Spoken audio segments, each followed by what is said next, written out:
जय हिंद दोस्तों। Current text prime के ऑनलाइन प्लेटफॉर्म पर मैं आपका हार्दिक स्वागत करता हूं। दोस्तों, आज हम चर्चा करेंगे मौर्यकाल की। मौर्यकाल एंशिएंट हिस्ट्री का बहुत ही इंपॉर्टेंट टॉपिक है, हमेशा इससे क्वेश्चन बनते रहते हैं। आज हम एमसीक्यू देखेंगे फुल एक्सप्लेनेशन के साथ। मुझे आशा है कि आप वीडियो को अगर अंत तक देखते हैं तो बहुत सारे क्वेश्चन आपको देखने को मिलेंगे, ऐसे क्वेश्चन जो एग्जाम में पूछे गए हैं या जिसके आने की संभावना सबसे अधिक है। चलिए शुरू करते हैं। पहला क्वेश्चन, चंद्रगुप्त मौर्य का मार्गदर्शन किसने किया था? चंद्रगुप्त मौर्य का मार्गदर्शन किसने किया था? चाणक्य यानी विष्णुगुप्त ने। चंद्रगुप्त मौर्य के गुरु और प्रधानमंत्री क्या थे? गुरु और प्रधानमंत्री चाणक्य थे। इन्होंने ही नंद वंश का अंत कराकर मौर्य साम्राज्य की स्थापना कराई। चाणक्य ने अर्थशास्त्र की रचना की। चाणक्य ने अर्थशास्त्र की रचना की। मौर्य साम्राज्य की स्थापना किस वर्ष हुई? 322 ईस्वी पूर्व। कब? 322 ईस्वी पूर्व इसकी स्थापना हुई। चंद्रगुप्त मौर्य ने 322 ईस्वी पूर्व में नंद वंश के अंतिम शासक घनानंद को हराकर, किसको? घनानंद को हराकर मौर्य साम्राज्य की स्थापना की। नेक्स्ट, चंद्रगुप्त मौर्य के दरबार में आया यूनानी राजदूत कौन था? कौन था? मेगास्थनीज। यूनानी राजदूत मेगास्थनीज चंद्रगुप्त मौर्य के दरबार में आया था। उसने अपनी पुस्तक इंडिका, कौन सी पुस्तक? इंडिका में भारत का विस्तृत वर्णन किया है।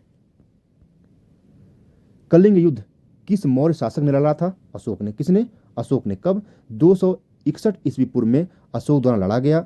इस युद्ध में हुई भारी जनहानि से दुखी होकर अशोक ने बौद्ध धर्म अपना लिया। बार बार एग्जाम में पूछा गया है। अशोक ने बौद्ध धर्म के प्रचार के लिए किसे श्रीलंका भेजा? महेंद्र को। किसको? अपने लड़के महेंद्र को। नेक्स्ट, मौर्य प्रशासन की जानकारी का प्रमुख स्रोत क्या है? अर्थशास्त्र। क्या है? अर्थशास्त्र। कौटिल्य द्वारा रचित अर्थशास्त्र से मौर्यकालीन प्रशासन, कर व्यवस्था, गुप्तचर प्रणाली आदि की विस्तृत जानकारी मिलती है। नेक्स्ट, अशोक के अभिलेख किस भाषा में लिखे गए हैं? प्राकृत भाषा में। किस भाषा में? प्राकृत भाषा में। अशोक के अधिकांश शिलालेख प्राकृत भाषा में और ब्राह्मी लिपि में लिखे गए हैं ताकि आम जनता समझ सके। भाषा क्या है? प्राकृत है और लिपि ब्राह्मी लिपि। मौर्य साम्राज्य का अंतिम शासक कौन था? बृहद्रथ। कौन था? बृहद्रथ। मौर्य वंश का अंतिम शासक बृहद्रथ था, जिसकी हत्या उसके सेनापति पुष्यमित्र शुंग ने कर दी और शुंग वंश की स्थापना हुई। नेक्स्ट, अशोक के शिलालेख को सर्वप्रथम पढ़ने वाला विद्वान कौन था? James Prinsep. कौन? James Prinsep. कब? 1837 में ब्राह्मी लिपि को पढ़कर जेम्स प्रिंसेप ने अशोक के अभिलेखों को समझा। नेक्स्ट, मौर्य काल में नगर प्रशासन का प्रमुख अधिकारी कौन होता था? नगरक। कौन? नगरक। मौर्य काल में नगरों के प्रशासन के लिए विशेष अधिकारी नियुक्त होते थे, जिन्हें नगरक कहा जाता था। क्या कहता था? नगरक कहा जाता था। मेगास्थनीज के अनुसार नगर प्रशासन की विस्तृत जानकारी मिलती है।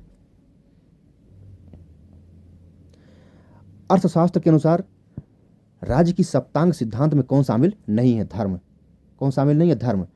कौटिल्य के सप्तांग सिद्धांत के 7 अंग क्या क्या हैं? स्वामी, अमात्य, जनपद, दुर्ग, कोष, दंड और मित्र। धर्म इसमें शामिल नहीं है।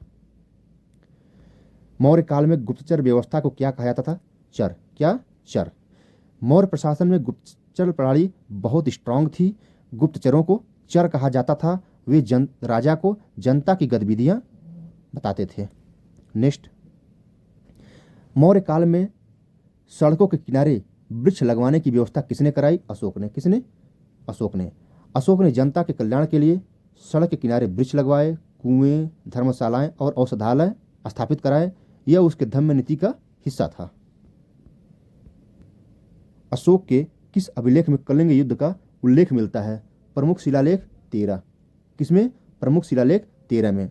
अशोक का 13वां प्रमुख शिलालेख सबसे महत्वपूर्ण है, जिसमें कलिंग युद्ध से पश्चाताप, धम्मनीति का वर्णन मिलता है।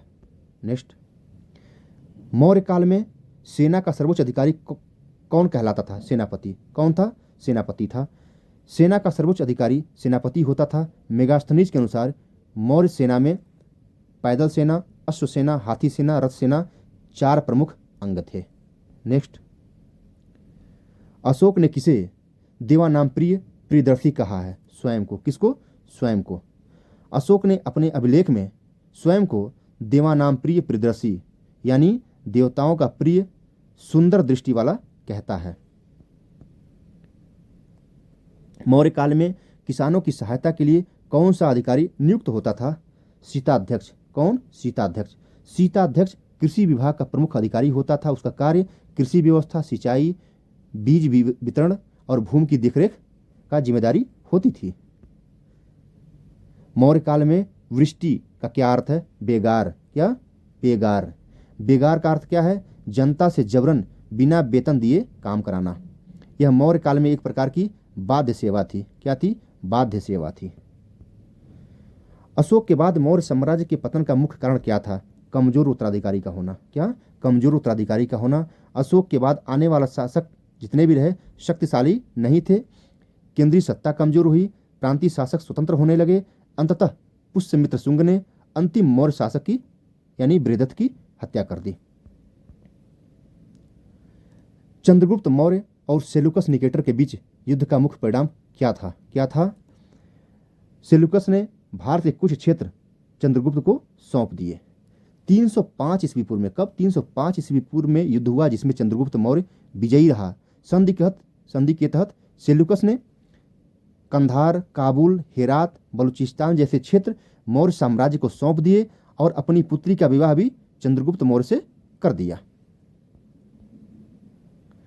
कलिंग युद्ध के पश्चात अशोक के जीवन की सबसे बड़ा परिवर्तन क्या हुआ? क्या परिवर्तन हुआ? उसने बौद्ध धर्म अपना लिया। 261 ईस्वी पूर्व में कलिंग युद्ध में भारी जनहानि हुई, भारी लॉस हुआ मानव का।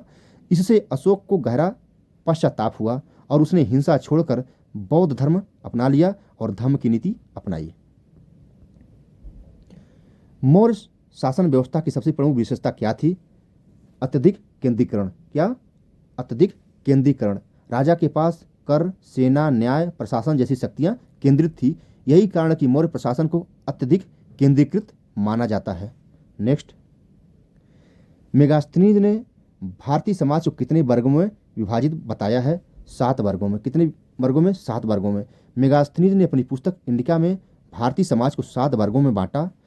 दार्शनिक, किसान, सैनिक, चरवाहे, कारीगर और मजिस्ट्रेट सभासद, 7 वर्गों में विभाजित किया। अशोक ने अपने अधिकांश अभिलेख किस उद्देश्य से प्राकृत भाषा में लिखवाए? किस भाषा से? जनता आसानी से समझ सके। अशोक चाहता था कि उसका धम्म संदेश आम जनता तक पहुंचे। कहाँ तक? आम जनता तक पहुंचे। इसलिए उसने संस्कृत के बजाय प्राकृत भाषा का प्रयोग किया। अर्थशास्त्र ग्रंथ के लेखक कौन है? चाणक्य। कौन? चाणक्य। कौटिल्य ने अर्थशास्त्र की रचना की। इसमें प्रशासन, कर व्यवस्था, गुप्तचर और कूटनीति का विस्तृत वर्णन मिलता है। अशोक को इतिहास में धम्माशोक क्यों कहा जाता है? क्योंकि उसने धम्म और नैतिकता पर बल दिया। अशोक ने अहिंसा, करुणा, सत्य, नैतिक आचरण को जीवन का आधार बनाया, इसलिए उसे धम्माशोक कहा गया। नेक्स्ट, मौर्य काल में किसानों से लिया जाने वाला भूमि कर क्या कहलाता था? क्या कहलाता था? भाग। क्या? भाग। किसानों से उपज का 1/6 हिस्सा लिया जाता था जिसे भाग कहा जाता था। तृतीय बौद्ध संगीति का आयोजन किस शासक के समय में हुआ? किसके टाइम में? अशोक के टाइम में। अशोक के समय पाटलिपुत्र में तृतीय बौद्ध संगीति हुई। अध्यक्ष कौन था? मोगलीपुत्र तिस। कौन? मोगलीपुत्र तिस। उद्देश्य बौद्ध धर्म को शुद्ध बनाना। मौर्य वंश के अंत का तत्कालीन कारण क्या था? क्या था? पुष्यमित्र शुंग द्वारा बृहद्रथ की हत्या। पुष्यमित्र जो उसका प्रधानमंत्री था, बृहद्रथ की हत्या कर दी थी। अशोक का शुद्ध अभिषेक किस वर्ष हुआ? किस वर्ष हुआ? 269 ईस्वी पूर्व। कब? 269 ईस्वी पूर्व। अशोक 273 ईस्वी पूर्व गद्दी पर बैठा, लेकिन उसका राज्याभिषेक 269 ईस्वी पूर्व में हुआ। अधिकांश अभिलेख इसी तिथि के बाद के हैं। अधिकांश जो अभिलेख मिले हैं इसी तिथि के बाद मिले हैं। मौर्य काल में वित्त विभाग का प्रमुख अधिकारी कौन होता था? समाहर्ता। कौन? समाहर्ता। समाहर्ता राज्य की आय व्यय, कर संग्रह और वित्तीय व्यवस्था का प्रमुख अधिकारी होता था। देवानाम प्रिय प्रियदर्शी की पहचान किस शासक के रूप में हुई? अशोक के रूप में। किस शासक के रूप में? अशोक के रूप में। अशोक ने अपने अभिलेखों में स्वयं को देवानाम प्रिय प्रियदर्शी, देवताओं का प्रिय, सुंदर दृष्टि वाला कहता है। बाद में इसकी पहचान अशोक से हुई। अशोक के स्तंभ लेखों की संख्या कितनी मानी जाती है? 7। अशोक के 14 प्रमुख शिलालेख हैं, 7 स्तंभ लेख हैं और कुछ लघु शिलालेख भी हैं मिलते हैं। स्तंभ लेख मुख्यतः नैतिक उपदेशों से संबंधित हैं। स्तंभ लेख किससे संबंधित हैं? नैतिक उपदेशों से संबंधित हैं। मौर्य काल में व्यापार और उद्योग का प्रमुख केंद्र कौन था? पाटलिपुत्र। कौन? पाटलिपुत्र। मौर्य साम्राज्य की राजधानी कहाँ थी? पाटलिपुत्र थी। यह प्रशासन, व्यापार, शिक्षा और उद्योग का बड़ा केंद्र। बिंदुसार को यूनानी लेखक किस नाम से जानते थे? किस नाम से? अमित्रघात के नाम से। किस नाम से? अमित्रघात। यूनानी लेखकों ने बिंदुसार को अमित्रघात यानी शत्रुओं का संहारक कहा है। मौर्य काल में गुप्तचरों के दो प्रमुख वर्ग कौन से थे? कौन से थे? भिक्षु और गृहस्थ। अर्थशास्त्र के अनुसार मौर्य गुप्तचरों के दो प्रकार होते थे, एक अस्थाई और एक घूमने वाले। अस्थाई स्थानक और एक संचारी। घूमने वाले को संचारी कहा जाता था। वे भिक्षु, गृहस्थ, व्यापारी के रूप में घूमकर सूचना एकत्र करते थे। मौर्य काल में अग्रोनोमाई किन अधिकारियों को कहा जाता था? कृषि अधिकारियों को। किस अधिकारी को? कृषि अधिकारियों को। मेगास्थनीज ने कृषि अधिकारियों को अग्रोनोमाई कहा है। ये भूमि मापन और खेती की निगरानी करते थे। अशोक का कौन सा अभिलेख धार्मिक सहिष्णुता पर सबसे अधिक बल देता है? स्तंभलेख 7। कौन? स्तंभलेख 7। सप्तम स्तंभलेख में अशोक सभी धर्मों के प्रति सहिष्णुता, सम्मान, सद्भाव पर बल देता है। यही उसका धम्म का मूल भाव है। यही उसका धम्म का मूल भाव है। चंद्रगुप्त मौर्य ने जैन धर्म किस आचार्य से ग्रहण किया था? किसे? भद्रबाहु से। किसे? भद्रबाहु से। चंद्रगुप्त मौर्य ने जीवन के अंतिम काल में आचार्य भद्रबाहु से जैन धर्म ग्रहण किया और श्रवणबेलगोला में, श्रवणबेलगोला कहाँ है? कर्नाटक में जाकर संलेखना द्वारा प्राण त्याग दिए। संलेखना होता है उपवास के द्वारा। अगला, मौर्य काल में प्रांतों को क्या कहा जाता था? आहार। क्या? प्रांतों को आहार कहा जाता था। मौर्य साम्राज्य को प्रशासनिक सुविधा के लिए प्रांतों में बांटा गया था, जिन्हें आहार कहा जाता था। प्रत्येक आहार का शासक कुमार यानी राजकुमार होता था। नेक्स्ट, अशोक के शिलालेखों में प्रयुक्त धम्म शब्द का मुख्य अर्थ क्या है? धम्म शब्द का अर्थ है नैतिक आचरण और कर्तव्य। धम्म का कोई संप्रदाय नहीं बल्कि सत्य, अहिंसा, माता पिता का सम्मान, जीवों पर दया करना जैसे नैतिक मूल्यों पर आधारित था। अशोक ने धर्म महामात्र की नियुक्ति क्यों की थी? क्यों? धर्म के प्रचार और जन कल्याण के लिए। महामात्र विशेष अधिकारी होते थे जिनका कार्य क्या था? जनता में नैतिकता फैलाना, वृद्धों, स्त्रियों और गरीबों की सहायता करना, विभिन्न धर्मों में समन्वय स्थापित करना। मौर्य काल में न्याय विभाग का प्रमुख अधिकारी कौन होता था? प्रतिष्ठा। कौन? प्रतिष्ठा। प्रतिष्ठा न्याय विभाग का उच्च अधिकारी था। यह अपराध, दंड और कानून व्यवस्था की देखरेख करता था। बिंदुसार के समय किस यूनानी शासक ने राजदूत डायमेकस को भेजा था? किसने भेजा था? एंटियोकस ने। किसने? एंटियोकस ने। यूनानी शासक एंटियोकस फर्स्ट ने अपने राजदूत डायमेकस को बिंदुसार के दरबार में भेजा था। मौर्य काल में राजुक नामक अधिकारी का प्रमुख कार्य क्या था? भूमि मापन और न्याय। भूमि मापन और न्याय। राजुक क्या करता? भूमि की माप करता था, सीमा विवाद सुलझाता था, स्थानीय न्याय भी करता था। अशोक ने इन्हें विशेष अधिकार दिए थे। अशोक के किस अभिलेख में सभी मनुष्य मेरे पुत्र के समान है का भाव मिलता है? प्रमुख शिलालेख 7वें में। मौर्य काल में राज्य की आय का सबसे बड़ा स्रोत क्या था? भूमिकर। क्या था? भूमिकर। राज्य की आय का मुख्य स्रोत कृषि था, जो उपज का लगभग 1/6 भाग होता था। कितना? 1/6 भाग होता था। इसलिए मौर्य अर्थव्यवस्था को कृषि आधारित अर्थव्यवस्था माना गया है।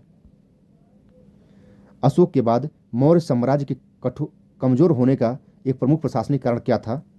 क्या था? प्रांतीय शासकों की स्वतंत्र प्रवृत्ति। प्रांतीय शासकों की स्वतंत्र प्रवृत्ति हो गई थी। अशोक के बाद केंद्रीय नियंत्रण कमजोर हो गया, प्रांतीय शासक स्वतंत्र होने लगे, प्रशासन बिखर गया। परिणाम स्वरूप मौर्य साम्राज्य का पतन हो गया। इंडिका नामक ग्रंथ की मूल भाषा क्या थी? ग्रीक। क्या? ग्रीक। मेगास्थनीज ने इंडिका ग्रंथ ग्रीक भाषा में लिखा है। इसमें मौर्यकालिक समाज, प्रशासन, नगर व्यवस्था और अर्थव्यवस्था का वर्णन मिलता है। अशोक के किस अभिलेख से पहली बार कलिंग शब्द का स्पष्ट उल्लेख मिलता है? प्रमुख शिलालेख 13। किसमें? प्रमुख शिलालेख 13वां। 13वें प्रमुख शिलालेख में कलिंग युद्ध का वर्णन, जनहानि, अशोक का पश्चाताप और धम्म नीति का उल्लेख स्पष्ट रूप से मिलता है।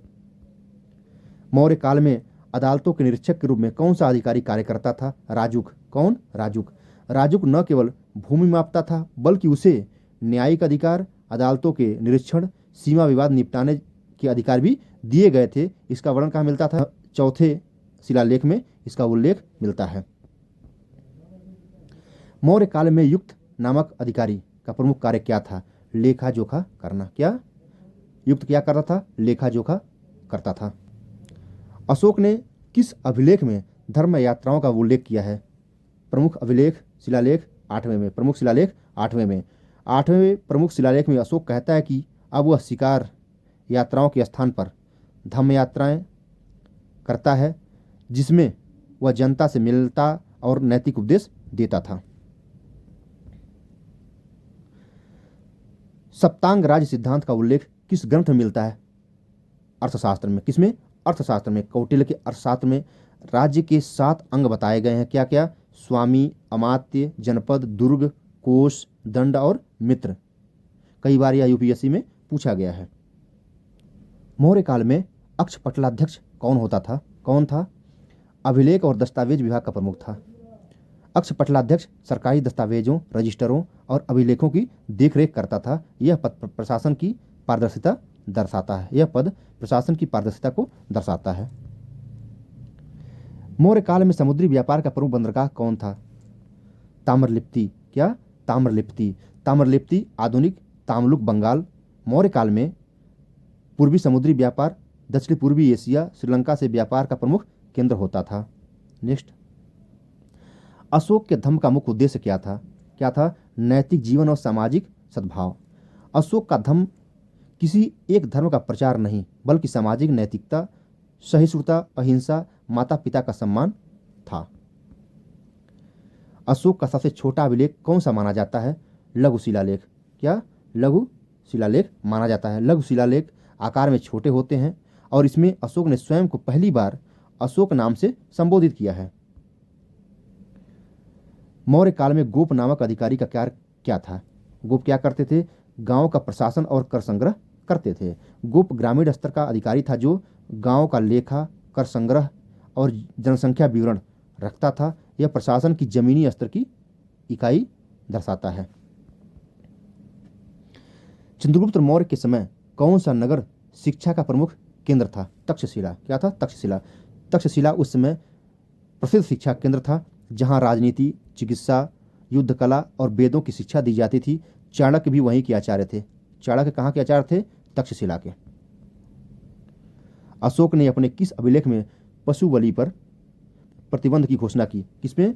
प्रमुख शिलालेख 1 में। प्रमुख शिलालेख 1 में अशोक कहता है अब राजमहल की रसोई में पशु हत्या बंद कर दी गई है। यह उसके अहिंसा सिद्धांत का प्रमाण है। मौर्य काल में दंड किसका प्रतीक था? दंड किसका प्रतीक था? शक्ति और सेना का। सप्तांग सिद्धांत में दंड का अर्थ है राज्य की सैन्य शक्ति और दंड व्यवस्था जिससे कानून व्यवस्था बनी रहती है। नेक्स्ट, अशोक के किस स्तंभ लेख में प्रशासनिक सुधारों का उल्लेख मिलता है? प्रशासनिक सुधारों का उल्लेख किसमें मिलता है? स्तंभ लेख 5 में। स्तंभ लेख 5 में। 5वें स्तंभ लेख में अशोक ने अधिकारियों की नियुक्ति, प्रशासनिक जिम्मेदारियां, जन कल्याण की योजनाएं का उल्लेख किया है।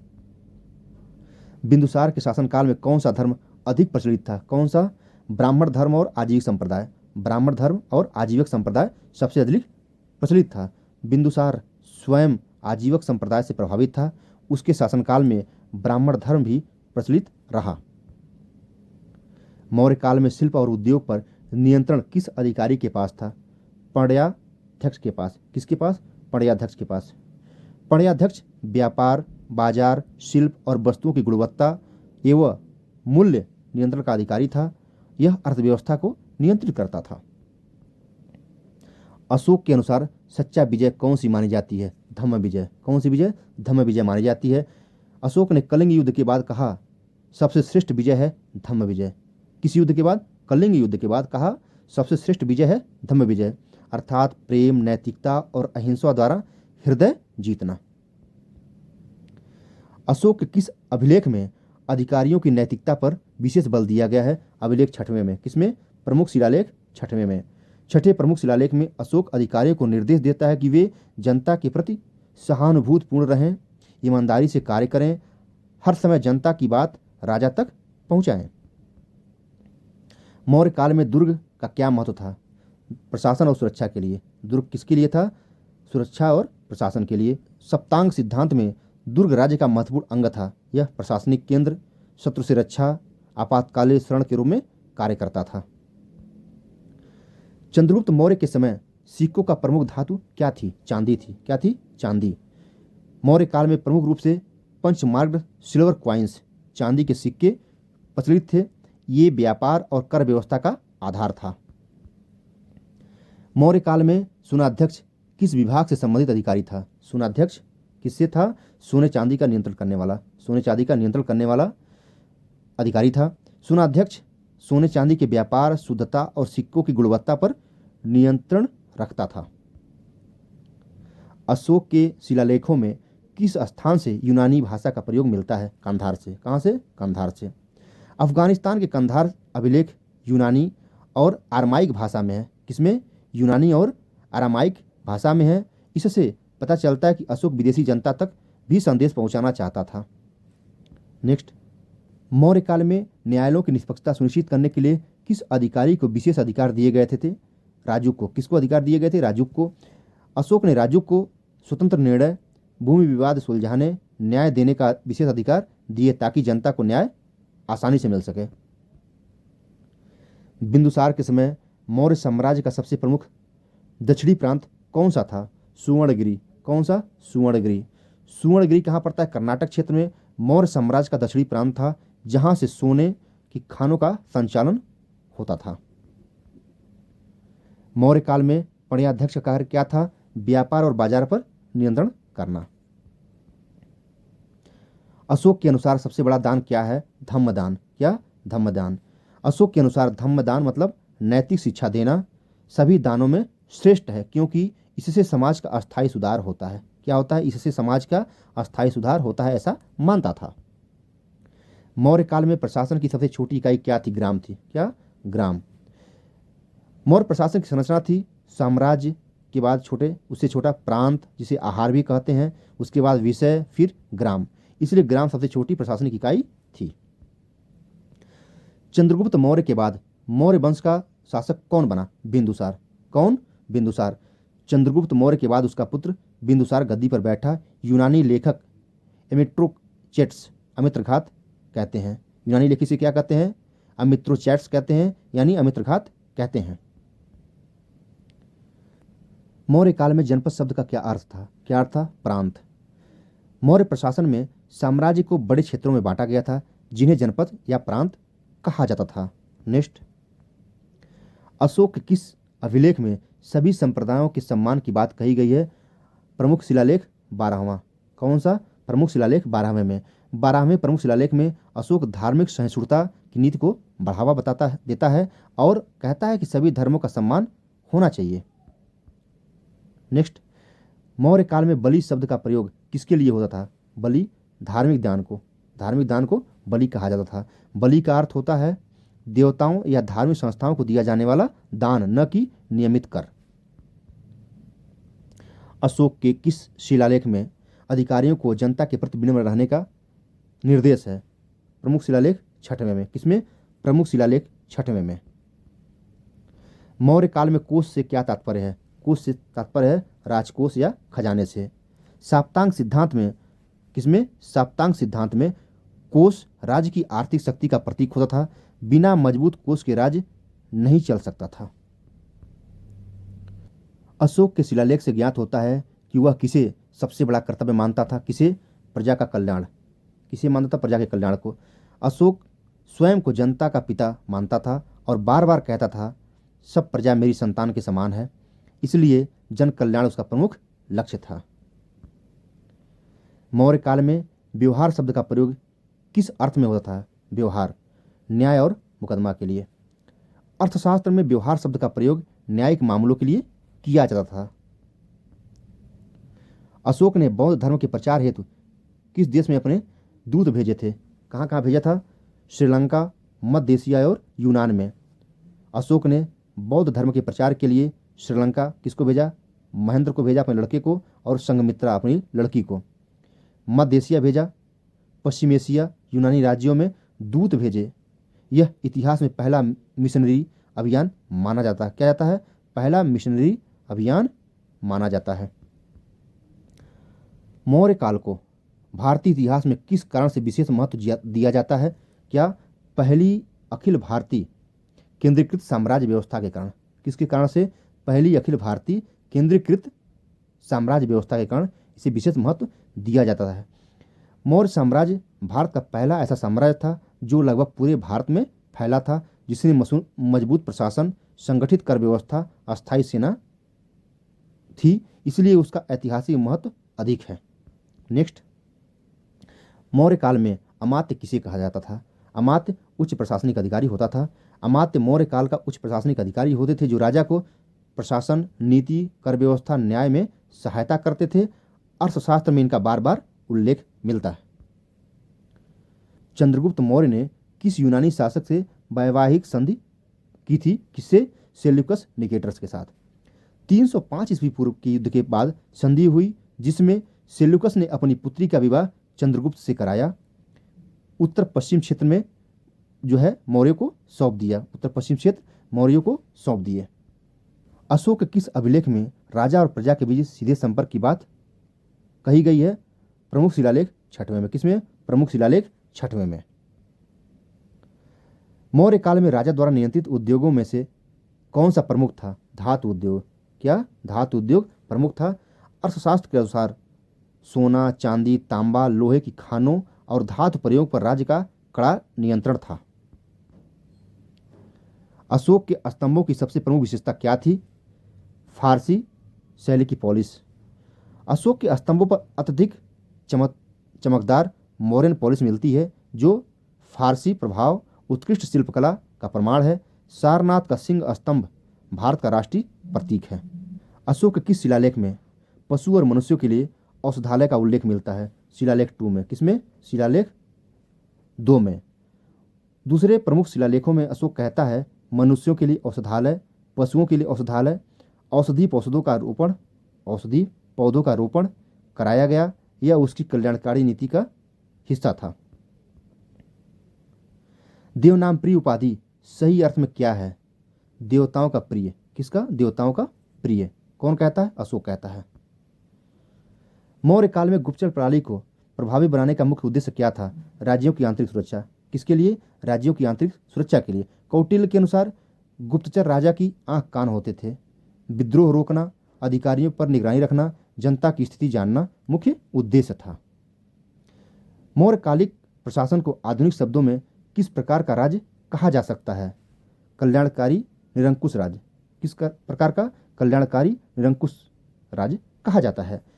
मौर्य शासन राजा सर्वशक्तिमान था, यानी निरंकुश था, लेकिन जन कल्याण, सड़क, कुएं, औषधालय, नैतिक शासन पर भी जोर देता था, इसलिए उसे कल्याणकारी निरंकुशता कहा जाता है।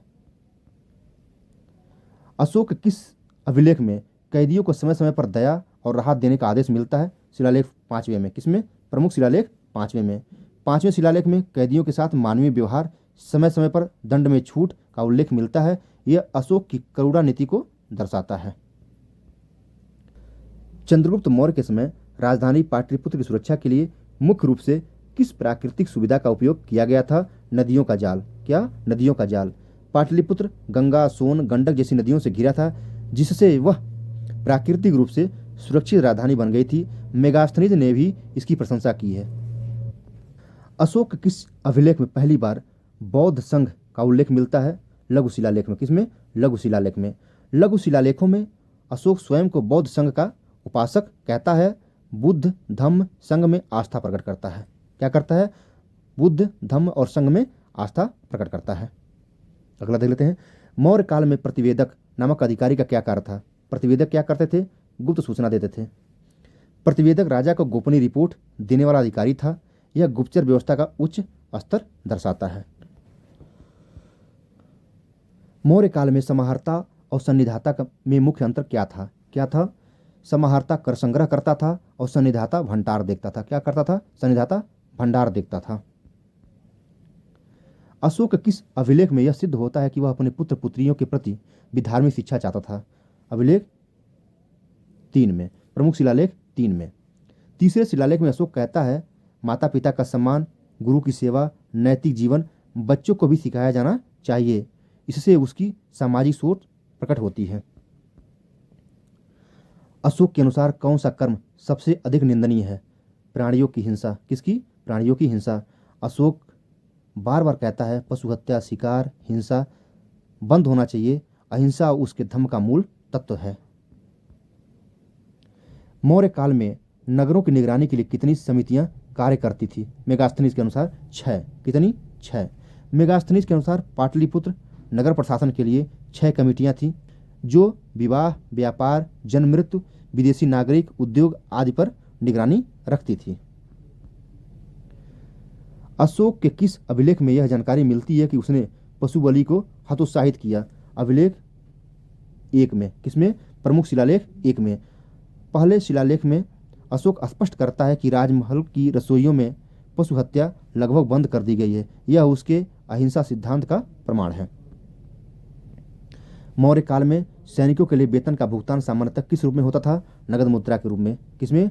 नगद मुद्रा में। अर्थशास्त्र के अनुसार मौर्य काल में सैनिकों को नगद वेतन दिया जाता था। इससे संगठित और पेशेवर सेना का पता चलता है। अशोक के किस अभिलेख में विदेशों में धर्म प्रचार का उल्लेख मिलता है? प्रमुख शिलालेख 2 में। किसमें? प्रमुख शिलालेख 2 में। दूसरे शिलालेख में अशोक कहता है, उसके धर्म का प्रभाव चोल, पांड्य, श्रीलंका और यूनानी राज्यों तक फैल चुका है। यह भारत के पहले अंतर्राष्ट्रीय सांस्कृतिक प्रभाव को दर्शाता है। नेक्स्ट, अशोक के अभिलेखों में अपरिहार्य दान का अर्थ क्या है? क्या है? नैतिक उपदेश, धम्मदान। अशोक कहता है, सबसे श्रेष्ठ दान है धम्मदान, यानी नैतिक शिक्षा देना, क्योंकि यह समाज को अस्थायी रूप से सुधारता है। नेक्स्ट, यदि मेगास्थनीज का विवरण उपलब्ध न होता तो मौर्य प्रशासन के बारे में सबसे अधिक जानकारी किस स्रोत से मिलती? किससे? अर्थशास्त्र से। अर्थशास्त्र से प्रशासन, अधिकारी, कर व्यवस्था, सेना, गुप्तचर का इतना विस्तृत वर्णन है कि इसे मौर्य प्रशासन का सबसे विश्वसनीय भारतीय स्रोत माना जाता है। अशोक के अभिलेख यह क्यों सिद्ध करते हैं कि मौर्य राज्य धर्मनिरपेक्ष प्रकृति का था? क्यों? क्योंकि अशोक सभी संप्रदायों के प्रति सम्मान की बात करता है। क्या करता है? सभी संप्रदायों के प्रति सम्मान की बात करता है। कौन से अभिलेख में? 12वें प्रमुख शिलालेख में अशोक सभी धर्मों के प्रति सम्मान की बातें करता है। धन्यवाद।